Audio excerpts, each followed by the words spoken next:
Well, hello there, you good people, friends, lovers. Thank you for joining us. This is 5 Minutes with Robert and Amy Nasir and Matthew Humphreys. Matthew joins us once again. Folks, if you caught us Friday Night Live, you know Matthew Humphreys, attorney from the UK.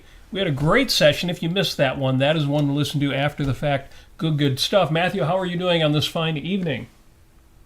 I'm very good, thank you. How are you guys? Real good. Good to see you, Matthew. We've had a whirlwind weekend. The weekend started with you on Friday. We hung out with Mark Pellegrino last night. He's in town for the Motor City Comic-Con. Yes. Spoke to James Valiant across the miles this afternoon. James, thank you for that conversation. Yes. We're going to make those things happen, folks. Exciting things are on the horizon. And now again with Matthew. So it is good to have you here, folks. Thank you for joining us. I see y'all in the chat already, which is always good to see. And make sure I can see chat on both sides here. Rock on, dude and dudette. Jim, that totally sounds like you. Folks, today is Sunday, November 12th, the 316th day. It's only 365 days in a year, so 316th day of 2023. I hope this is already your best year yet, but if it's not, you have got 49 days left to make that happen. 49 days until we celebrate New Year's Eve and party like it's 1999 or something like that. Party like it's way in the... I still remember when 1999 was in the future.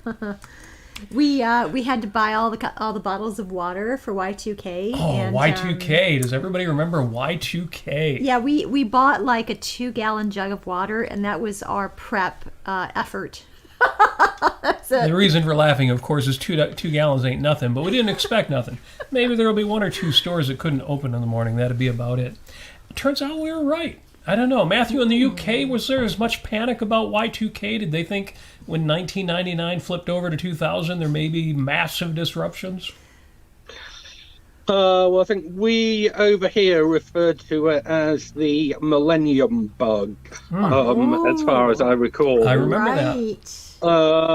There was not so much panic, but there was some degree of concern, I guess, starting about a year and a half before we got to the millennium.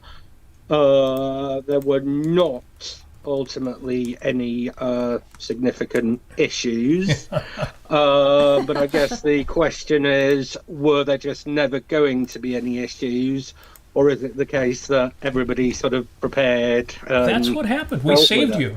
I say we saved you because I was in IT at the time. So I was out there patching things and upgrading things and doing all the things to fix it. Equal to realities in the chat. I don't know if you might be too young to have been around doing remediation for Y2K, but all of us in IT, y'all have us to thank for that. Who knows? The traffic lights all would have turned green at the same time. It would have been, like the fire sale theme that they talk about in movies with, end of the world kind of thing. Die Hard 4 and whatever other movies had that premise. It was all very real, but we saved you from it. Folks, Christmas is in 43 days, Thanksgiving in 11 days, and Halloween in just 354. I got to stop on the Halloween kick. Halloween! Can't wait. Cannot wait. I got to figure out what we're doing for next time. I got to let that go. But it is Amy's favorite holiday, so it keeps coming up. I'm looking forward to Christmas. I'm slow to get into the mood, and that's good. You don't want to push it too hard, and then by the 25th, you're like, man, I have had enough Christmas. So... slowly but sure. I've got a red shirt on today. That's very Christmassy. Of course, don't I always on Sunday? Yes, and on this date, November 12th, in 1954, 54, more than 50 years ago, but Ellis Island shut its doors. Ellis Island, the Statue of Liberty, that used to be the gateway to America. Everybody came in through Ellis Island. And it was a wide open gateway as long as you could show that you were not carrying any disease and weren't a ne'er-do-well in some way. You did have to go through the immigration service, but there wasn't much to it. It's kind of like getting through immigration at an airport these days. If you could get through that, you could get into the country. And that's how it should have been. What I didn't know is that not all immigrants who sailed into New York had to go through Ellis Island first. First and second class passengers. If you were on one of these liners, one of these ships coming in, if you were a first or second class passenger, you had a brief shipboard inspection on the boat, and then you disembarked at the piers in New York or New Jersey, and then you go through customs. Everybody else, third class and lower, had to go through Ellis Island.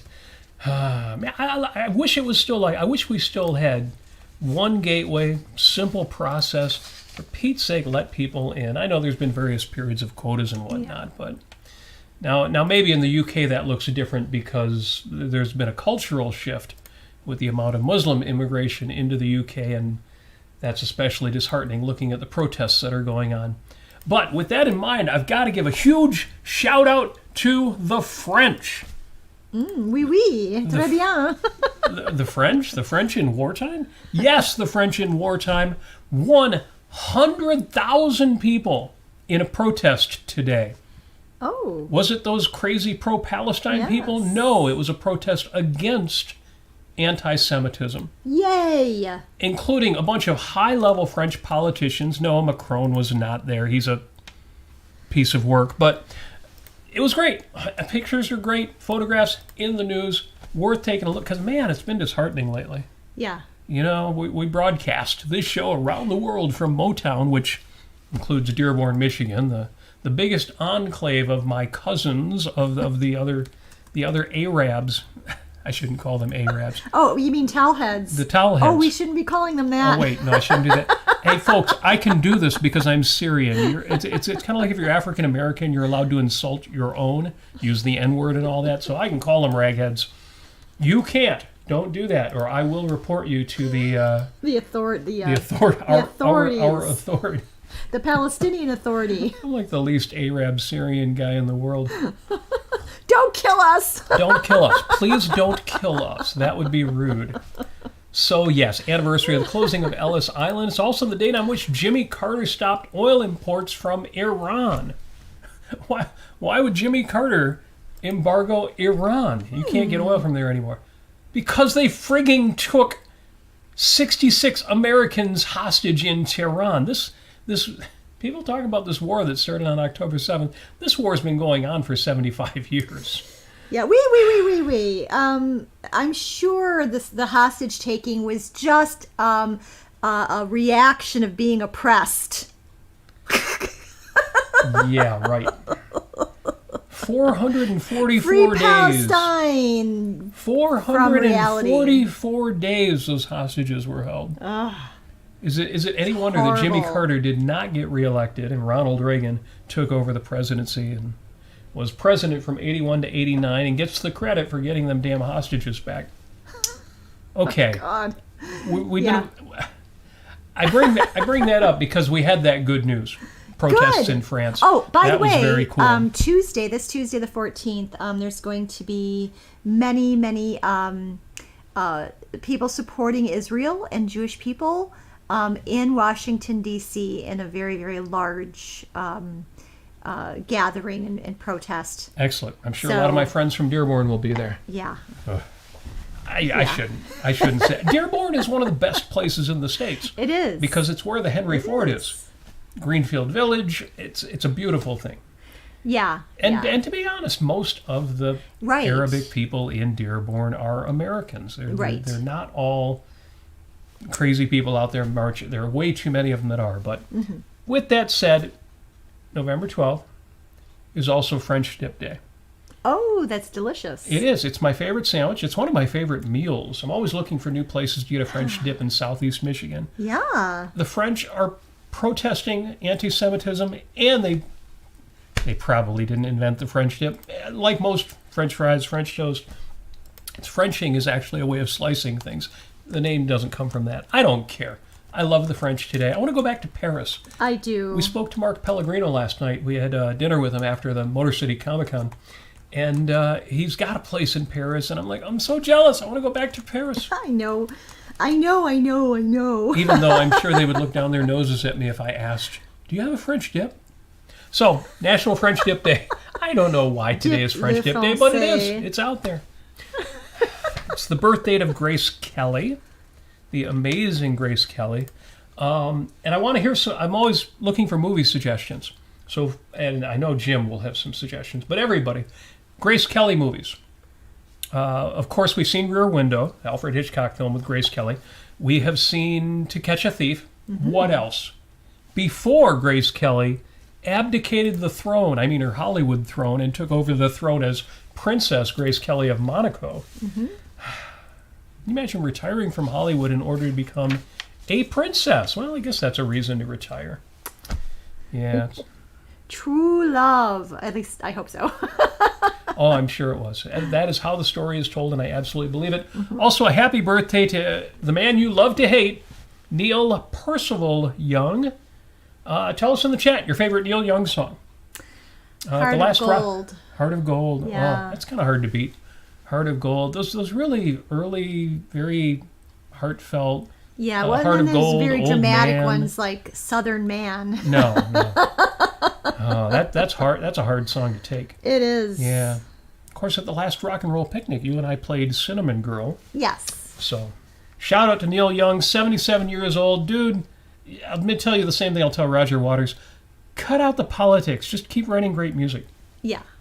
Ryan Gosling is 42 years old. I assume you all saw the Barbie movie this year. We did. We did. We did. We saw it before we saw Oppenheimer. Yeah.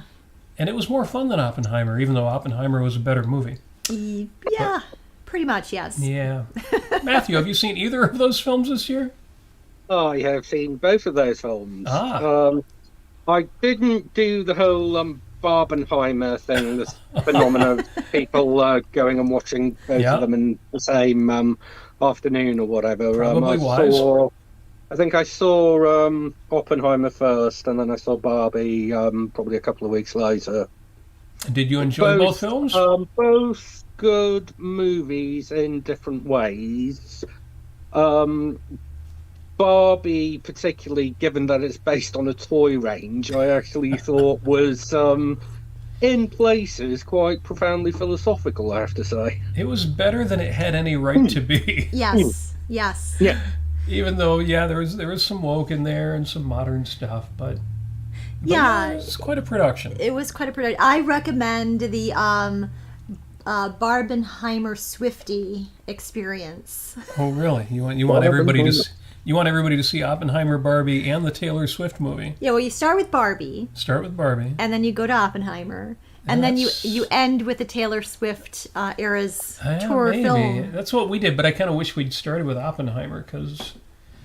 You think Oppenheimer first, then Barbie, and Well, then Oppenheimer, after watching Barbie, and you can't take it that serious. If you're going to enjoy it at all, you can't take it that seriously. And then you watch Oppenheimer, and it's like getting hit in the head with a nuclear weapon. And then you're supposed to go watch Taylor Swift. I get it. It kind of worked for us the way we did it. Yeah. Barbenheimer Swiftie. So Ryan Gosling is 42 years old today. Happy birthday, Ryan Gosling. I don't know. I never saw. Have I seen any other Ryan Gosling? I didn't see The Notebook. We didn't watch that, did we? No. No. That's actually a really great film. The Notebook is? Wonderful film. Oh, good. All right. Yeah, well, I do love a good love story, but it seemed maybe like it would be too much. I don't know that much about it. Yeah, well, we'll add it to our to-do list. It's on my list now. Yes. Oh my gosh, Jim Ashley has reminded me. I totally forgot that was Grace Kelly in High Noon. Oh, yes. Yes. That's right. Well, of course we have seen that. And, it's a great movie, even though we can't help but compare it to Rio Bravo, which was basically Howard Hawks' answer to High Noon. And it was so well done, but, man, I love Rio Bravo so much more. It's like he took every character I need and to made watch it that what again. they should have been in High Noon. Yes. I want to watch Rio Bravo again. Let's do it. Let's do that thing. One more, real quick. Happy birthday to Anne Hathaway, 40 years old today. Wow. My favorite Anne Hathaway films are the early stuff, the silly stuff, Princess Diaries kind of stuff. The lighthearted Devil things. Wears Prada, I think she Devil said. Wears Prada. Yeah, exactly. Yes. Silly. Named after Shakespeare's wife. I don't know if that was intentional, but there you go. Happy birthday, Anne Hathaway, 40 years old.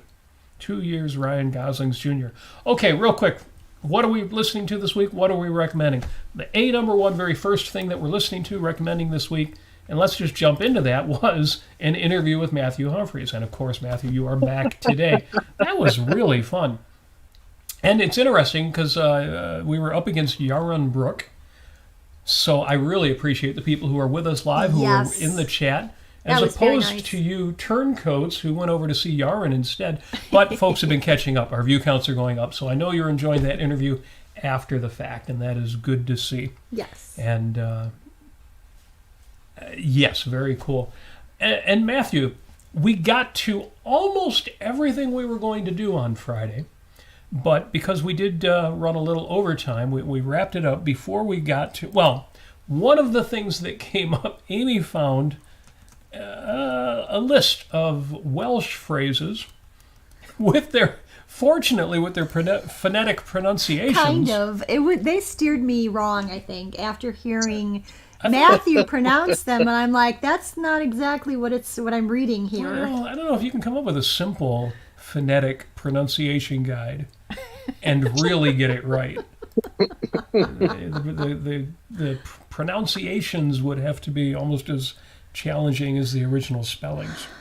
But I thought that was great fun, and that went really well. But I know that Amy then said, now, could you, in Welsh, recite for us the oath from Atlas Shrugged, which probably should have announced a spoiler alert, but I'm going to guess 90% or more of the folks watching this have already read Atlas Shrugged by Ayn Rand. But yes, do you think you could, and we didn't actually get to it, so do you think you could, in Welsh, offer us John Galt's oath? Well, Amy did actually ask me during the show on Friday, and I didn't want to try and kind of do it on the fly, which is why we didn't do it. But I have now come up with a translation. Great. Okay, let's go. Syngaf wrth fy mwyd am cariad ohono na fyddai byth yn byw mwyn unrhyw un arall, nac yn gofyn I unrhyw un arall fyw fy mwyn I. All right. That's wonderful. All right. Now say that backwards in No, reverse. I'll just say it twice. So if Atlas Shrugged took place in Wales, Yes. that just might have been... All right. Yeah, So can you do that one more one time? more time. Oh. Syngaf wrth fy mwyd am cariad ohono na fyddai byth yn byw mwyn unrhyw un arall, nac yn gofyn I unrhyw un arall fyw fy mwyn I. All right. It is the Welsh John Galt. Nice job, sir. That's great job. You And know what? if Atlas Shrugged ever was translated into Welsh, I think the total audience would basically be me and apologies. And equal to reality as well, I think. I think Does he he have a bit of Welsh okay. in him? maybe. Let me know, Alex. I forget. He'll let us I think know. he's a little bit more of a Londoner, but yeah, we can relocate Galt's Gulch in Llanfairpwll, Gwyngyl, Gogur, Chwern, Drab, Stop, Becky. Ulantas, Ilio, Gogo Gosh.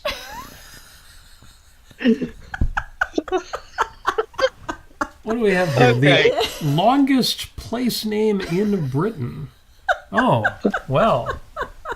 Is that like supercalifragilisticexpialidocious? Is this something that people in the UK learn, like when they're young? Right, that village deliberately changed its name as a publicity stunt in the 19th century. Oh, No that way. name wasn't It's done in kind of- earnest, huh? It's kind of stuck. That is And do hilarious. you want me to pronounce it correctly? Would Yes, love to hear it. please. Let's do it. Llanfair Pwllgwyngyll, Gogerich, Wyndrobwys, Llantyseiliog, Ogogoch. Now, does that roughly translate as something, or is it just... Oh, it does. It's something like the Church of St. Mary near the pool of water and the Church of St. Cecilio. I can believe that. I can And believe that. I don't know if it's all still there, but certainly at the time when they chose that name, all of those kind of features, the churches, etc., were actually there in the village. Now, here's a question for you, a bit of a trivia here, because one of our friends in the chat says, would love to hear Matthew pronounce Port Merion, the site of the village in the TV series The Prisoner. Have you ever seen the series The Prisoner? I have, and I actually grew up in a village literally about 2 miles up the road from Port Merion. Port Merion. Port Merion. Ah, okay. Good. Well, Unsigned 32-Bit individualist in the chat will tell us whether that's the pronunciation he remembers from the television series.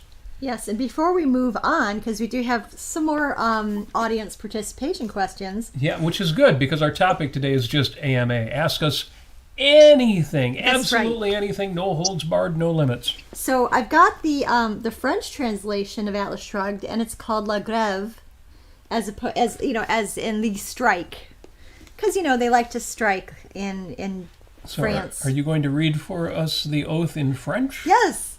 Oh. I'm probably going to butcher it, just like I did with Wales, All right. with Welsh. Okay, all right, here we are.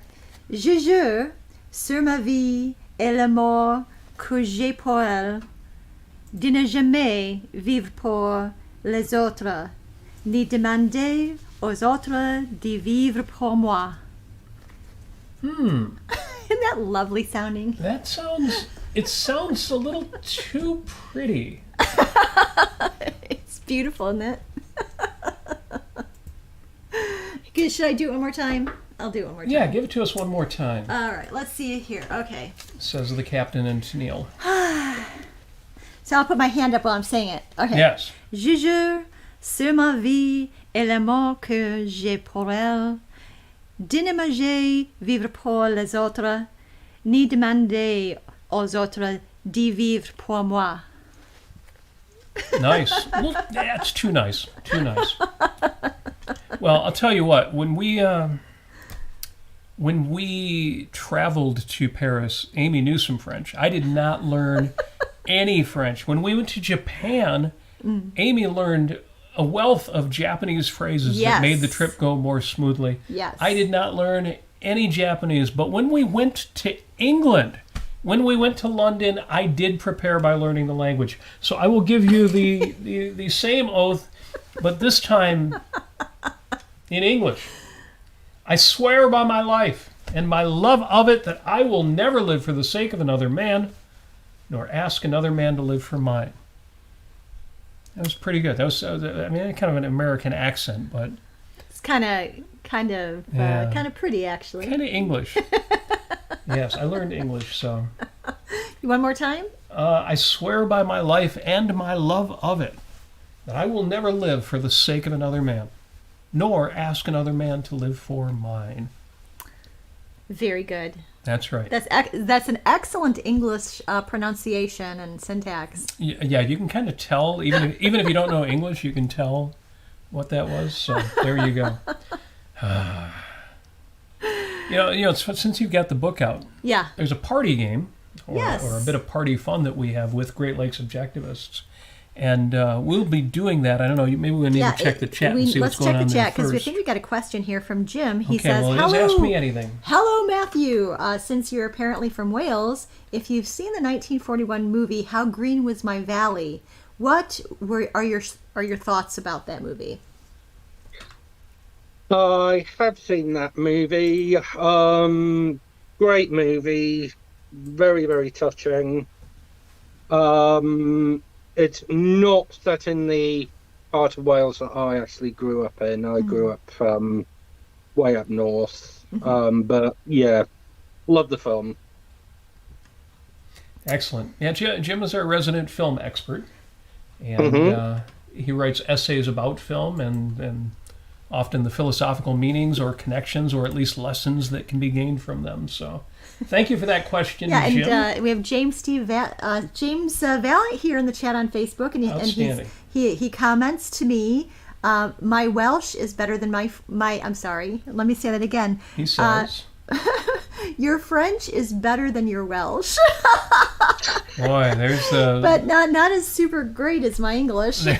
there's the least compliment you've received in a while.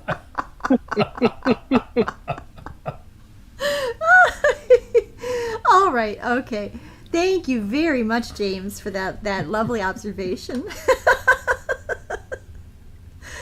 Yeah, Robin tells us in Dutch, Atlas Shrugged is called De Klatsch van Atlantis, which translates to the power of Atlantis, which I find a bit strange. I find that a bit strange, too. The power of Atlantis. Interesting. I'm sure somebody thought that was a good title for it, but... No, which language is that again? That was in Dutch. In Dutch? And, yes. Yes, in Hollandaise. Yeah, interesting. It may be a little less spoilery than La Grève. The strike. Originally, Yes. the working title was The Strike, and it was decided that was too much of a spoiler. But apparently the French have no problem with spoilers. I guess it's not that bad, because I've read Atlas Shrugged more times than I can count, and Yes. despite knowing the main spoilers that you learn the first time you read it, I find it just about as exciting every time. It holds up to repeated readings very well.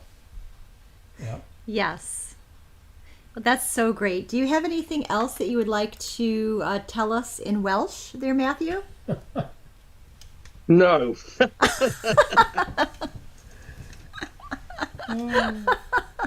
But okay, so can you tell us though, because I mean you keep alluding to northern Wales as opposed to southern Wales. What is the difference, do you think? What is the difference? Southern Wales is on the whole more urbanised. North Wales, relatively speaking, remains quite rural. Largely that's because of historic reasons. The south sort of industrialised to a greater degree than up north. Welsh, on the whole, is more widely spoken up north than in South Wales. What you will find is that in all of Wales, official signage, sort of road signs, etc., everything is bilingual in both languages. Okay. But what you notice is in South Wales, generally speaking, they have the English version first, followed by the Welsh. Whereas up north, I guess because the language is more widely spoken, they usually put the Welsh first and then English. Or maybe they're just more independent and not willing to be repressed. Damn it. That's another way of looking at it. Yeah. So now I know that King Charles was once called the Prince of Wales. Why is that? I mean, why is that? Why? Does he know Welsh? Well, traditionally, since England and Wales sort of unified, I use the term loosely, the eldest son of the reigning English monarch has always been appointed the Prince of Wales. Oh, okay. So it's not like he grew up there or he has a particular fondness for it. Nah, it's just being the Prince of Wales is like your training wheels. I guess. I know. But yeah, I mean, I don't know if you've seen the show The Crown on a little Netflix. bit, yeah. So they showed all this actually quite accurately, as far as I'm aware.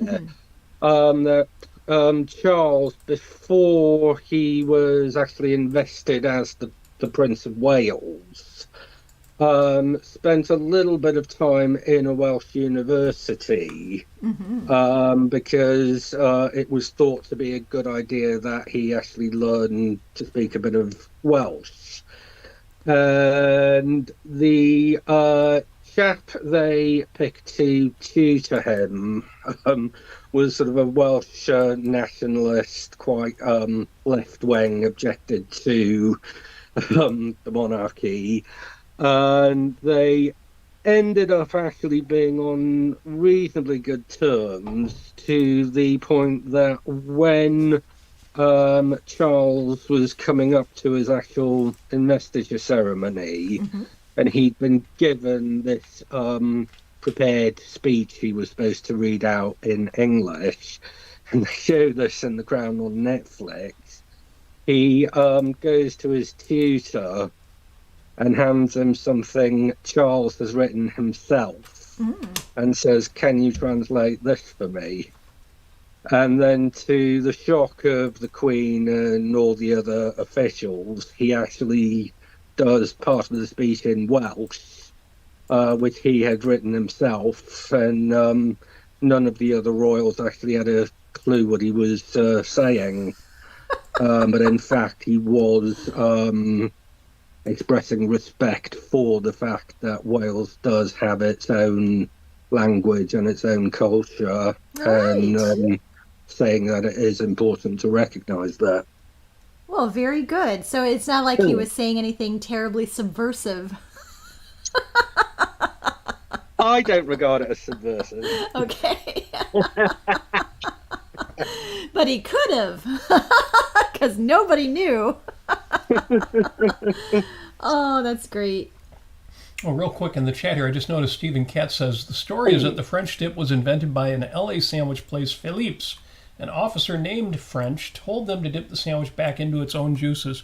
I've heard conflicting stories and read conflicting stories about that, although I do appreciate the input about my favorite sandwich.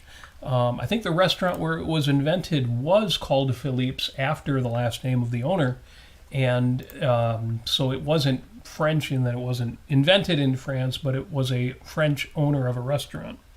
We'll find out more about that as we go, I am sure. Oh, I didn't know this. Kira says Mary Hopkins was Welsh. She's saying "Those Were the Days." Those one of your That's favorite one songs. of my very favorite songs, actually, especially for karaoke. A pretty famous song produced by it was produced by Paul McCartney and Apple Records. She was one of the first signers onto the new Apple record label. I did not know this. Thank you, Kira. Oh my gosh. Yeah, me and my friend, my long knowing friend of mine, we get up and we sing "Those Were the Days." It's a karaoke regular. Yes. And so Christopher asks, was Welsh, the language of Welsh, illegal for a time? I've just seen that question and actually was about to comment on it. It was not illegal. What you may be thinking of is that for a period of time in the 19th century, the schools deliberately tried to prevent the children speaking Welsh. They were trying to do everything through English, and the children were actually, sounds horrendous, but the children actually were physically punished if they were caught speaking Welsh. That is often mistakenly blamed on the English government. It was, in fact, a decision made by the education authorities in Wales. Oh, how strange! There was never any law from England to that effect. Wow. All right. Huh, that's good to know. Well, speaking of language and sandwiches, Christopher Smith, the musician, wants to know favorite sandwich. We'll do subs count. I know, a sub is absolutely a sandwich. That seems non-controversial, but it leads to the question, is a hamburger a sandwich? Well, in Atlas Shrugged, Ayn Rand actually mentions a hamburger sandwich. She uses that expression, but that leads to the question. If a hamburger is a sandwich and a sub is a sandwich, is a hot dog a sandwich? No. Because it's the bread is vertical in a way, it's not horizontal. Yeah, but if you have a sub sandwich and it's not split on the bottom, isn't that kind of the same as a hot dog? But isn't a hot dog a taco? Man, I thought objectivism had answers for everything, and now I'm realizing how subjective reality is. It's all blowing arbitrary. my mind. No more values. It's all a mess. Yeah, see, now Christopher is saying, well, cylinders ain't sandwiches. That's science. So there we go.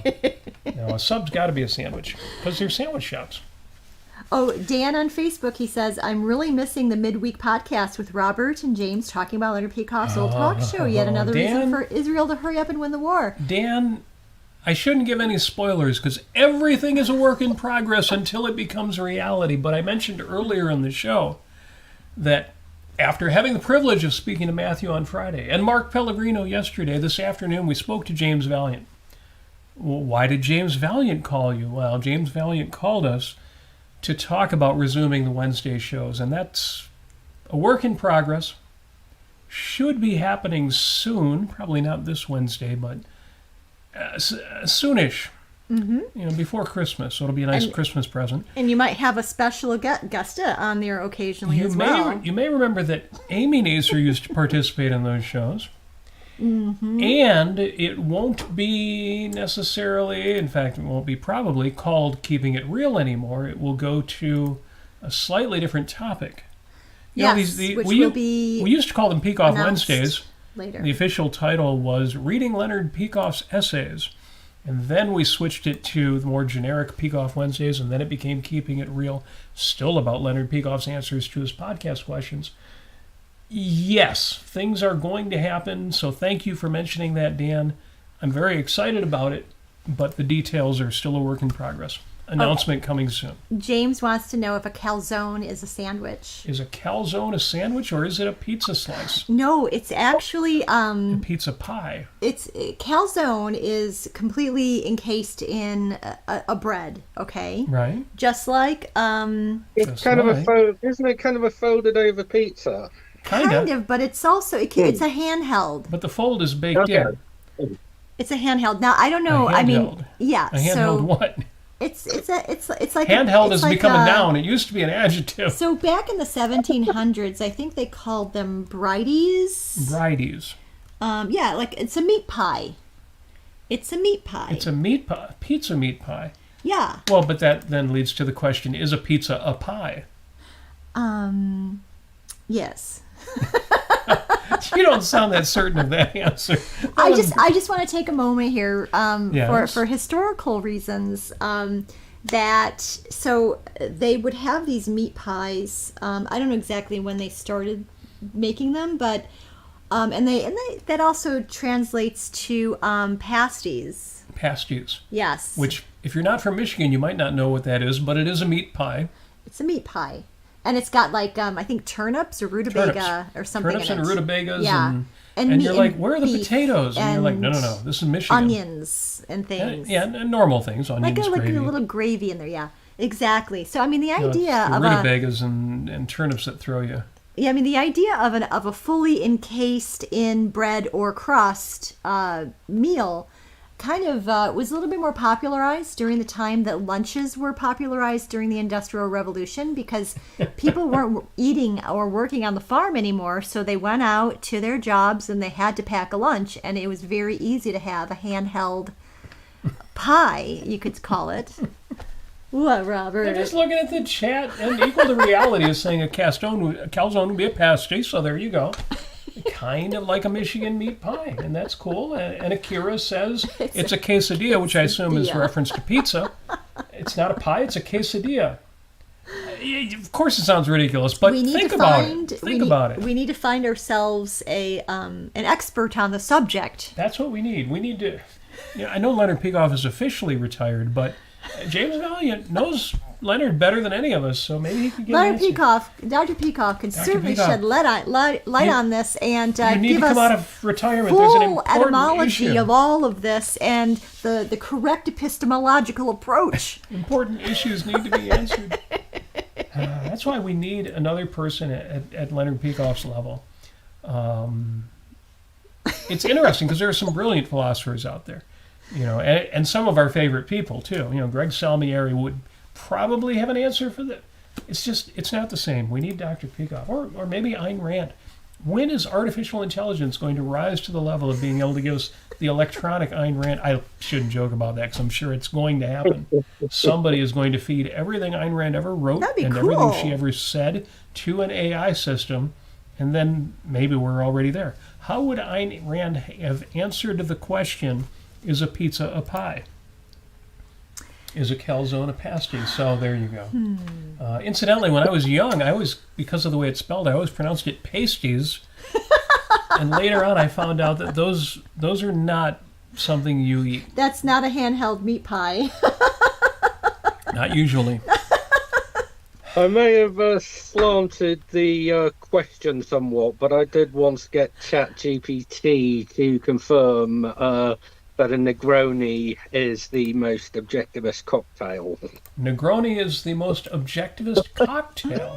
I don't even know what that is. I'm looking it up. I know the name, but Oh, gin, sweet vermouth, and Campari. Oh, I've had that before. It's pretty sounds good. kind of bold. And it has like a little orange peel in it. That sounds great. Sounds very bold. I assume that's normally served on ice? No. Yeah. No. Yes, no, maybe. Wow. Yeah, you would usually stir shake it all with Yeah. ice, and Yeah, generally you leave the ice in the glass. I would need that on the rocks. That's a little bold for me. Yeah. That sounds really great. And that is the objectivist cocktail, huh? Last night we were talking about Sean Albert's objectivist cocktails. We have objectivist cocktails. We do. They exist. Oh. Sean Albert, everybody here knows him as the best charter school teacher in the world. He's from 1915, except that he's still in his late 20s. Yes. So he's always got the handlebar mustache, the top hat, the frock coat, dressed to the nines, and that, bow tie. But in addition to being the best teacher, probably in the States, Yeah. he used to be a bartender. Yes. So at one of the Great Lakes Objectivist conferences, the GlowCon, he came, he attended, he brought all of the fixings to be the bartender, and he had Atlas Shrugged cocktails.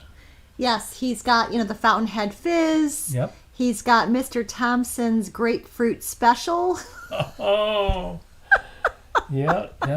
What else? I mean, what else? He had a bunch of them. We'll get him to give us the whole list. I think We got to put a book together. He must have emailed it to us at some point because I know he shared did. it ahead of time. So, great fun there. Do we have any other questions in the chat here besides the question about is a calzone? Sorry, now I'm thinking I want pizza tonight. We already have a nice beef stew for dinner, but can we change that? we could put the stew could. in the freezer and We could. Oh, we do have a question, another one from Akira. And Yes. I remember being told by my British leftist friends, everybody needs British leftist friends. They're the British best. leftist friends. Okay. The Irish language or Gaelic was also illegal. I never knew if that was true, but sounds like Welsh has maybe the same conspiracy. Any thoughts, Matthew, on Gaelic? I'm not aware of Gaelic being made illegal, but it may. But I'm not as familiar with Irish history as I am British history, and maybe that. Well, you're way ahead of me. I don't know about. Way ahead of me because I'm not that familiar with British history either. I was surprised to find out how many times they've thrown all the Jews out of England. I didn't realize they had those purges in the UK. Yeah, 200 years there were no Jewish people. Doing some research on anti-Semitism in preparation for, I didn't get to this yet, but we did do one podcast. We would usually tell of all of the podcasts we've done, but ever since the ARC UK went to all war all the time, we haven't been doing as many of those. So, first podcast that we did this week, of course, Chronologically, the last podcast we did was Friday with you, Matthew Humphreys. Great interview. The Wednesday show that we did, The Roots of Anti-Semitism on the Reality Show. Well, did Robert do that one or Amy did the one? We were both on that one. Yes, we were. And the link to that is in the show notes. I need to update YouTube, but I'll have those posted immediately after the show. If you're watching this after the fact, they will already be there. Or you can just search for The Roots of Anti-Semitism, Nasir. I wonder how often a title like that comes up with a name like Nasir. Or Nasir. Yes. But also highly recommended, if you have not heard it yet, and if you listen to either Barry Weiss's podcast, Honestly, or Sam Harris's podcast, Making Sense, you will have already heard this. Sam Harris did an episode called The Bright Line Between Good and Evil. Sounds kind of heavy. It is kind of heavy, but I cannot recommend it strongly enough. That episode, The Bright Line Between Good and Evil, was so good that Barry Weiss actually has rebroadcast it as part of her series, Honestly. So it's in both places. If you're subscribed to either one, you will have had the opportunity to hear that. Highly recommended. Barry Weiss did a very nice speech in honor of this one lady who who died. I forget exactly how she died, or if she was part of the people who died in Israel lately. But anyway, she spoke at the Federalist Society, and so look that up, Federalist Society, Barry Weiss, and she does an excellent speech there in person. You can actually see her, and gosh, she looks so young. She looks like she's 20. I know she isn't, but she looks so young. I think leaving the New York Times has made her younger. It's been good for her. Yes. Kira mentions in the chat, I haven't been able to watch TDO's last couple of episodes, The Daily Objective, and they've been having technical issues, and I don't know why, but we're seeing that here in the States too. So that is not something that you are just seeing in the EU. Very, very frustrating.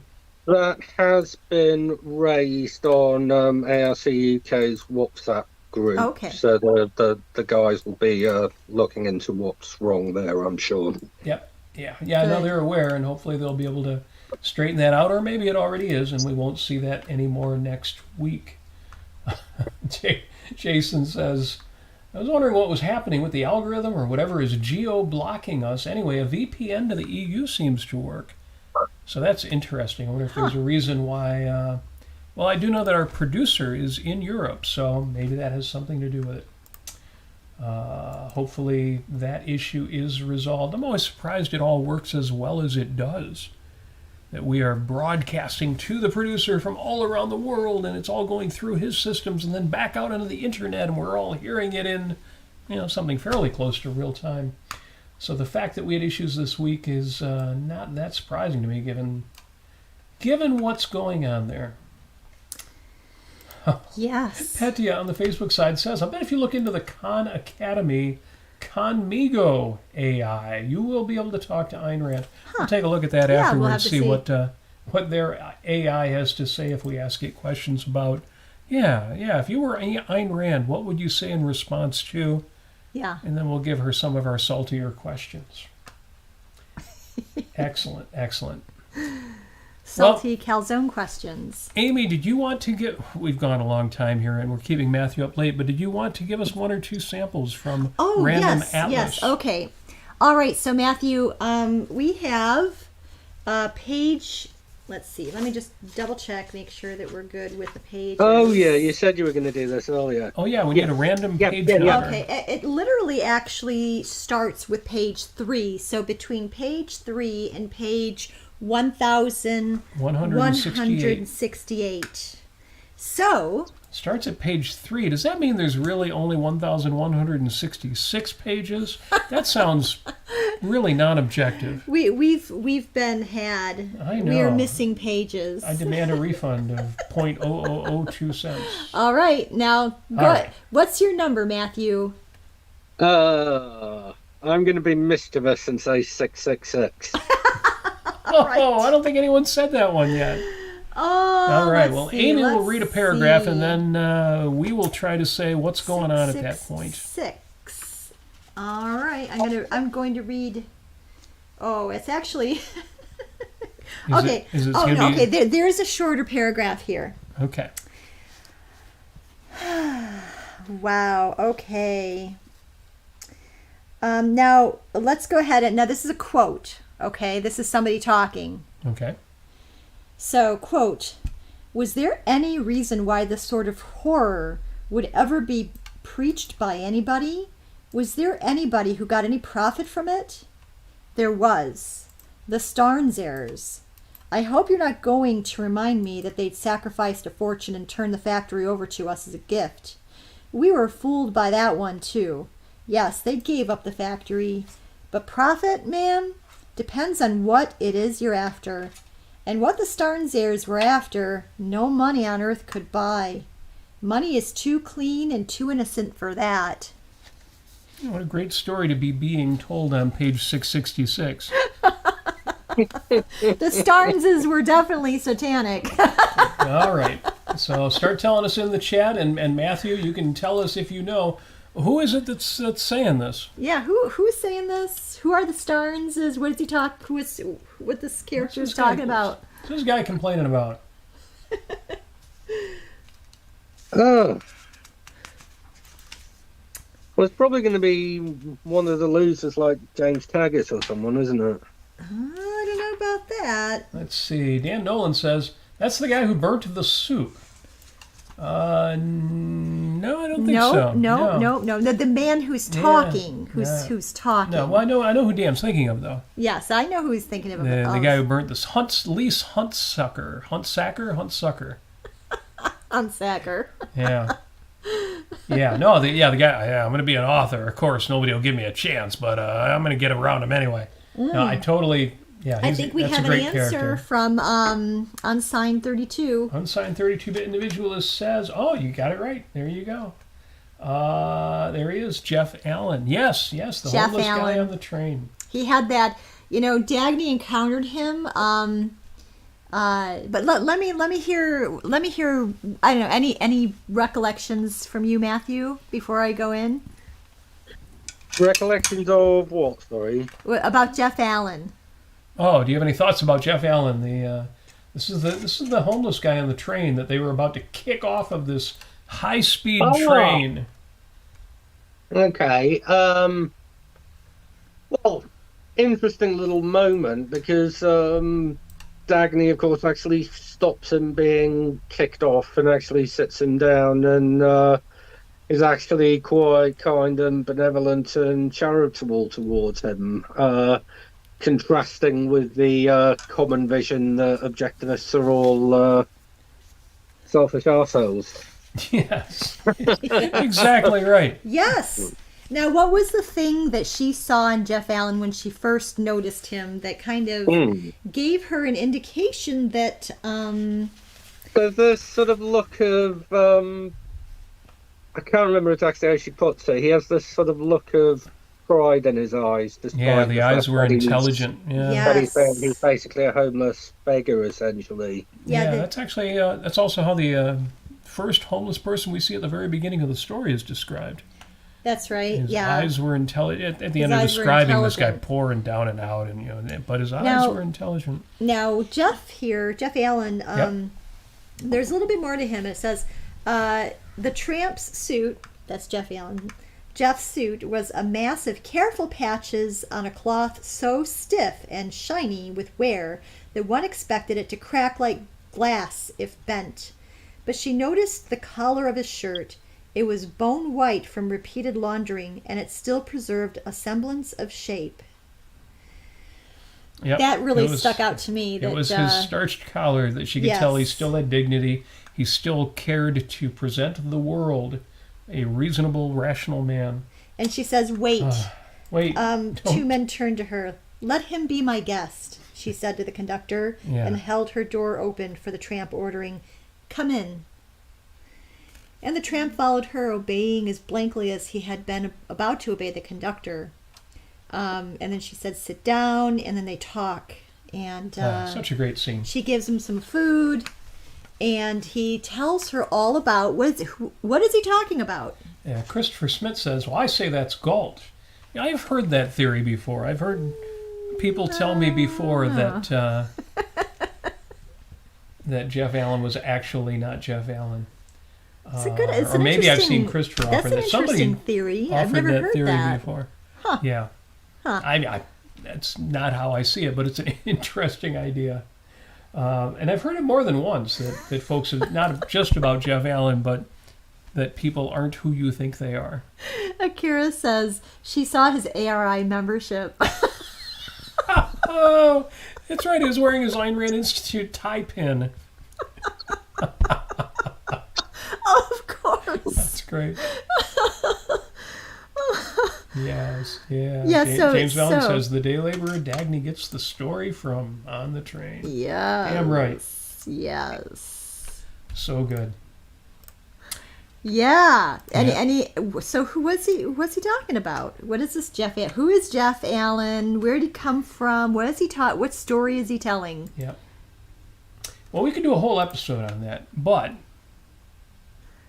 it's almost the top of the hour. Oh, it's almost the top of the hour. Yeah. Okay, yeah, we better wrap it up here. If So- anybody has any last guesses before I spill the beans, So we what's dragged going on? we dragged Matthew through this whole episode because I know you were Oh my originally just gosh, going to be on Matthew. for a while and read us Sorry. the oath, and thank you for being here Yeah, for the the whole plan was I episode. was going to check out partway through, but never mind. I'm glad that you stuck with us. Yeah, You're a trooper. It's been enjoyable.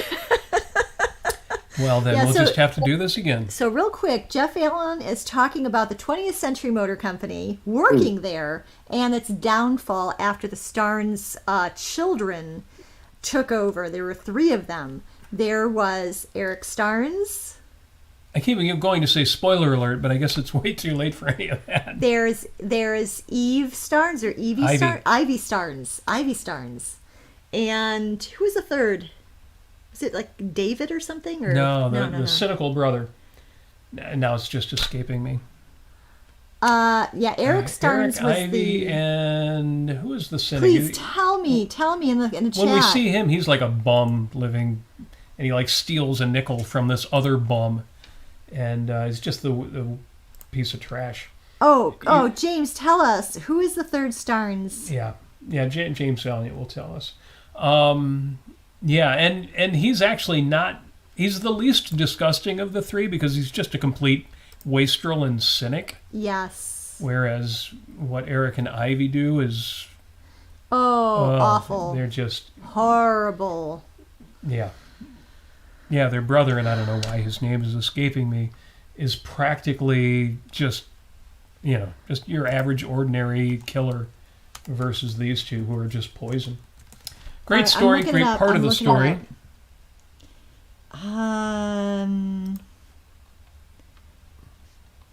Well, the owner was Jed Starnes, Right. but that was the father. Right. And okay. Yeah, they are not telling you in this article. There's either. Ivy was Right. considered the worst. And Gerald. Gerald. Starnes. Yes. Oh, Gerald. Anyway, yes, he was horrible, but the least horrible of the 3, that's for sure. Yes.